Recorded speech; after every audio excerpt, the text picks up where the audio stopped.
Dibesarkan oleh induk beruang, tumbuh menjadi perempuan kuat dan pemberani. Bertarung dan berburu di dunia yang didominasi laki-laki, Atalanta wanita tangguh yang tak bisa dipandang sebelah mata. Atalanta dibuang ke hutan oleh ayahnya ketika masih bayi karena ayahnya menginginkan bayi laki-laki. Ayah Atalanta tidak diketahui pasti, kadang disebut Iasus, kadang-kadang Skoeneus, dan kadang disebut Mainalus. Di kemudian hari, sang ayah menyesal telah membuangnya dan meminta maaf pada Atalanta. Seekor induk beruang yang baru saja kehilangan anaknya menemukan bayi Atalanta dan merawatnya dengan kasih sayang. Atalanta tumbuh kuat dan liar. Ahli sejarah Apollodorus dari abad 2 sebelum Masehi mengatakan bahwa beruang itu dikirim oleh Artemis yang dipercaya orang sebagai pelindung anak-anak perempuan. Petualangan Atalanta yang terkenal adalah ketika ia bergabung dengan para pahlawan dalam perburuan babi hutan di Kalidon dan juga pencarian bulu domba emas para Argonaut. Atalanta menjadi satu-satunya perempuan dalam petualangan itu. Oineus, Raja Kalidon, memberi kurban untuk para dewa berupa hasil panen yang banyak. Namun ia mengabaikan Dewi Artemis sehingga Dewi Artemis menjadi murka dan mengirim seekor babi hutan yang sangat besar dan meneror daerah pedesaan di Kalidon. Babi itu kemudian menghancurkan ladang dan membunuh orang-orang. Babi Kalidon adalah keturunan babi Kromionia yang dulu pernah dikalahkan oleh Theseus, Raja Athena. Untuk mengatasi masalah tersebut, Oineus kemudian mengirim berita ke seluruh Yunani, berisi permintaan bantuan kepada para pahlawan Yunani untuk dapat membunuh babi itu. Sebagai imbalan, Oineus mengatakan bahwa orang yang pertama kali melukai babi tersebut berhak memperoleh kulit babi itu sebagai hadiah. Meleagros, putra Oineus, ikut dalam perburuan itu. Beberapa nama lain yang ikut perburuan adalah Peleus, ayah Achilles, si kembar Castor dan Pollux, saudara kembar Helen dari Troya, Iason, pahlawan dari Argonaut, Theseus, Raja Athena, dan Atalanta. Dan masih ada nama-nama lain termasuk paman Meleagros. Rekan-rekan pemburu keberatan dengan ikut sertanya Atalanta sebagai satu-satunya perempuan. Mereka meremehkan dan mengeluh seharusnya Atalanta tidak usah ikut. Meleagros meyakinkan rekan-rekan yang lain untuk membiarkan Atalanta ikut serta. Kebisingan membuat si babi keluar dari rimbunnya tanaman menuju tempat terbuka, di mana para pemburu sudah menantinya. Semua orang berharap ia yang pertama melukai babi itu. Panah dan lembing berseliweran membuat babi bingung, tetapi juga berbahaya bagi para pemburu itu sendiri. Maka timbullah kekacauan. Babi Kalidon membunuh dan melukai beberapa orang pemburu dengan tusukan siung gadingnya yang tajam. Sementara Peleus malah secara tidak sengaja membunuh mertuanya Eurytion. Nestor hampir diseruduk babi, tapi selamat dengan cara memanjat pohon dengan tombaknya. Babi Kalidon lari ke dalam hutan. Telamon, orang pertama yang mengejarnya, tetapi tersandung akar pohon dan jatuh. Peleus dengan cepat membantu saudaranya. Sementara itu, Atalanta berdiri diam dengan waspada. Ia menarik panah sambil berdoa pada Artemis. Panah Atalanta melesat menembus pepohonan dan tepat mengenai telinga babi itu. Meleagros melihat luka itu dan menyatakan bahwa Atalanta lah yang berhak memperoleh hadiah kulit babi itu. Beberapa pemburu marah, terutama paman-paman Meleagros.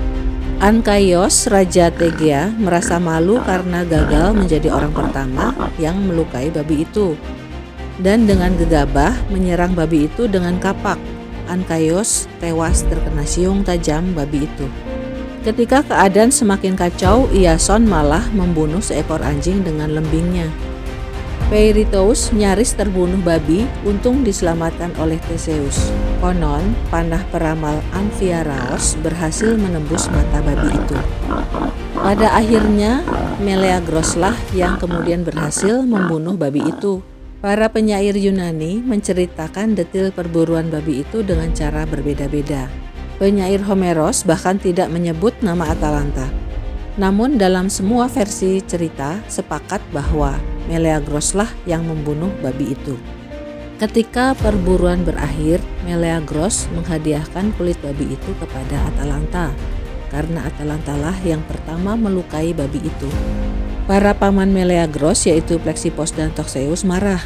Mereka merasa lebih berhak mendapatkan kulit dan kepala babi itu daripada Atalanta. Kemudian mereka merampas kulit babi itu dari Atalanta. Meleagros marah atas tindakan para pamannya itu. Dalam pertikaian itu, Meleagros membunuh Plexippos dan Toxeus. Kabar pembunuhan itu sampai di istana dan didengar oleh Altaia, ibu Meleagros. Altaia marah karena anaknya telah membunuh saudara-saudaranya. Kemudian Altaia mengeluarkan kayu yang telah lama ia simpan dan kemudian membakarnya. Ketika kayu itu habis terbakar, matilah Meleagros. Bagi yang tidak paham mengapa kayu yang dibakar itu menyebabkan kematian Meleagros, bisa menyaksikan tayangan saya sebelumnya tentang Moirai. Linknya ada di deskripsi ya. Tertekan karena membunuh anaknya sendiri, Altaia kemudian menggantung dirinya sendiri. Selain perkasa dan gesit, Atalanta juga dikenal sangat cantik. Sama seperti Dewi Artemis, Atalanta mengenakan tunik sederhana tanpa lengan dan tinggal di hutan. Suatu saat ketika Atalanta sedang berburu di hutan, bertemu dengan dua kentaur yaitu Roikos dan Hilaios. Kentaur adalah makhluk manusia berbadan kuda. Roikos dan Hilaios mencoba menodainya. Atalanta membunuh keduanya demi membela diri dari serangan mereka. Atalanta juga disebutkan dalam kisah mitologi Yunani sebagai salah satu kru Argonaut. Atalanta menjadi satu-satunya wanita di kapal Argo itu.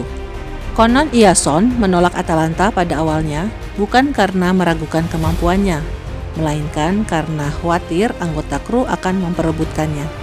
Atalanta membantu Iason mendapatkan perlindungan dan dukungan dari Dewi Artemis sepanjang petualangan mereka. Dalam sebuah ritual pemakaman Raja Pelias dari Iolcus, diadakan pertandingan gulat untuk menghormati Pelias, putra Poseidon. Pada kesempatan itu, Atalanta ikut serta dan berhadapan dengan Peleus, ayah Achilles. Atalanta berhasil mengalahkan Peleus. Bagi penggemar sepak bola, pasti tahu ada klub bola di Italia yang bernama Atalanta. Logonya bergambar kepala perempuan yang mereka sebut Ladea atau Sang Dewi.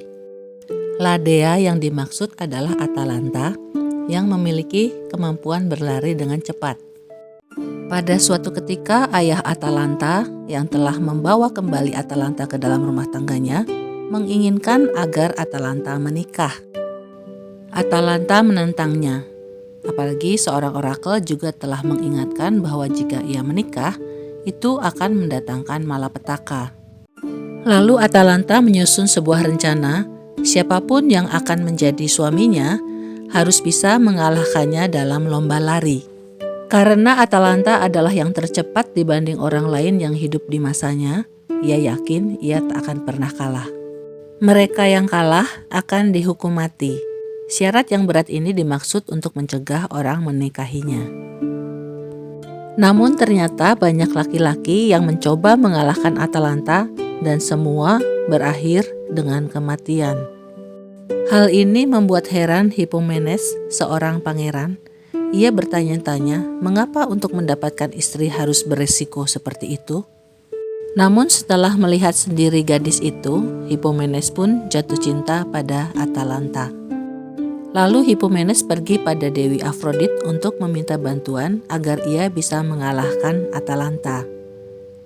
Afrodit memberinya 3 buah apel emas yang telah disihir. Afrodit meyakinkan Hippomenes bahwa Atalanta akan terpikat apel itu. Ketika Atalanta bertemu dengan Hippomenes, Sorot mata Atalanta yang biasanya tajam berubah menjadi lembut. Di dalam hati ia merasa kesal karena ia akan membunuh Hippomenes setelah lomba lari tersebut. Saat perlombaan berlangsung, Hippomenes melempar satu buah apel emas dan sesuai dengan kata-kata dari Afrodit, Atalanta tidak dapat menahan diri untuk tidak mengambil apel tersebut. Namun kemudian Atalanta bisa berlari menyusul Hippomenes. Lagi-lagi, Hippomenes melempar satu buah apel lagi untuk memperlambat Atalanta. Atalanta pun mengambilnya. Apel terakhir Hippomenes dilempar di lokasi yang jauh dari lintasan. Atalanta ragu untuk mengambilnya. Namun kekuatan Afrodit, sang dewi cinta, ternyata sangat kuat mempengaruhi Atalanta. Kali ini Atalanta kehilangan banyak waktu dan Hippomenes pun berhasil mencapai garis finish terlebih dahulu. Hippomenes sangat gembira karena Atalanta menjadi istrinya, hingga ia lupa berterima kasih pada Afrodit. Afrodit tersinggung dan menghukum keduanya. Afrodit membuat Hippomenes dan Atalanta tidur di kuil Zeus, dan Zeus menghukum mereka menjadi singa. Sangat tidak umum bagi wanita untuk terlibat dalam aktivitas pria pada masanya. Umumnya wanita Yunani melakukan aktivitas di rumah dan melakukan pekerjaan seperti menenun misalnya. Namun Atalanta yang sejak bayi tinggal di hutan terus mengejar aktivitas yang menjadi minatnya sendiri. Atalanta membuktikan bahwa perempuan bisa melakukan aktivitas yang umumnya dilakukan laki-laki apabila ia diberi kebebasan untuk memilih. Terima kasih sudah menyaksikan video ini. Jangan lupa olahraga ya supaya sehat dan kuat seperti Atalanta.